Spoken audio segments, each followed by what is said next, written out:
Sr. Presidente. Cumprimento a Sra. Deputada ao Parlamento Europeu, Isabel Carvalhais. Agradeço as opiniões e informações que já nos facultou. Os temas que queria abordar estão alinhados com as áreas que acompanha mais de perto no Parlamento Europeu e começo precisamente pelo primeiro tema que aflorou, a Estratégia de Biodiversidade da União Europeia para 2030. Evoco os dados oficiais disponíveis sobre biodiversidade na Europa, o último relatório da Agência Europeia do Ambiente, intitulado O Estado da Natureza na União Europeia, e aí constata-se que, relativamente às tendências das espécies e dos tipos de habitat protegidos, quer pela Diretiva Aves, quer pela Diretiva Habitats, Portugal fica muito mal na fotografia. É dito aí que cerca de 70% dos habitats protegidos nacionais, classificados como Rede Natura 2000, estão numa tendência desfavorável e de deterioração, e no que se refere ao Estatuto de Conservação das Espécies Protegidas, 60% delas têm uma classificação de desconhecido, sendo raríssimos os casos de espécies e de habitats em que a tendência é classificada como favorável e em melhoria. Na área da proteção de espécies, valorização dos seus habitats e requalificação dos ecossistemas, a União Europeia diz preto no branco que Portugal está na cauda da Europa, sendo uma área que tem acompanhado o que lhe apraz dizer sobre este relatório.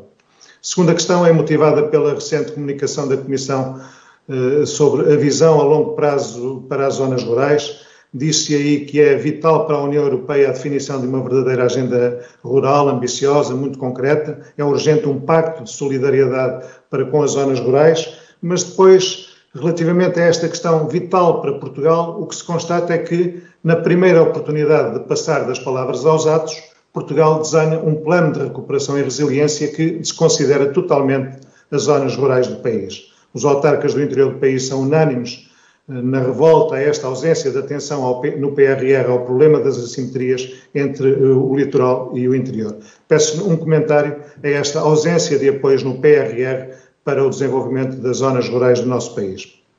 Terceira questão, a estratégia do Prado ao Prato provocará, como sabemos, uma mudança brutal de paradigma no sistema agroalimentar europeu. Prevê-se reduzir até 2030 em 50% a utilização de fitofármacos e aumentar em 25% o modo de produção biológico. Isto é um desafio brutal para os nossos agricultores e, sem apoios para esta transição de modelo, os agricultores passarão por enormes dificuldades. Definiram-se bem apoios avultados para uma transição justa para o setor energético, mas não se definem apoios específicos para uma transição justa no setor agrícola. A resposta tem sido, e estou certo que a senhora Eurodeputada irá também por aí, a nova PAC financiará esta transição. Ora, isto é de uma injustiça brutal para os agricultores e para Portugal em particular, enquanto um dos países que mais sofre com este panorama. Porquê? Portugal, ao contrário do que tem sido dito, não receberá mais verbas da próxima PAC, terá cortes de cerca de 5%, mas, além de receber menos, o que acontece é que serão os próprios agricultores que se verão obrigados a desviar verbas da PAC, que deveriam ser destinadas à agricultura, para suportar integralmente esta transição ecológica, o que implicará um corte brutal nos recursos destinados ao aumento do investimento e competitividade da nossa agricultura, que é para isso que a PAC foi feita. Pedia, pois, que nos desse a sua opinião sobre este problema para a agricultura nacional.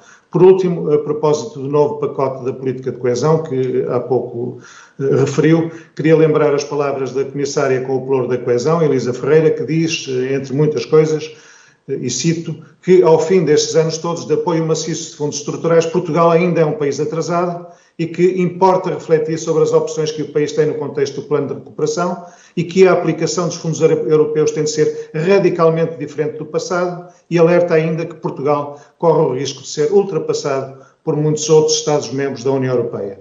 Bem sabemos que o primeiro-ministro português, ao contrário, entende que, e cito também, Portugal tem um historial de bom aproveitamento dos fundos europeus. Em face desta leitura radicalmente oposta da realidade, pergunta à senhora Eurodeputada de que lado se coloca. Muito obrigado pela atenção.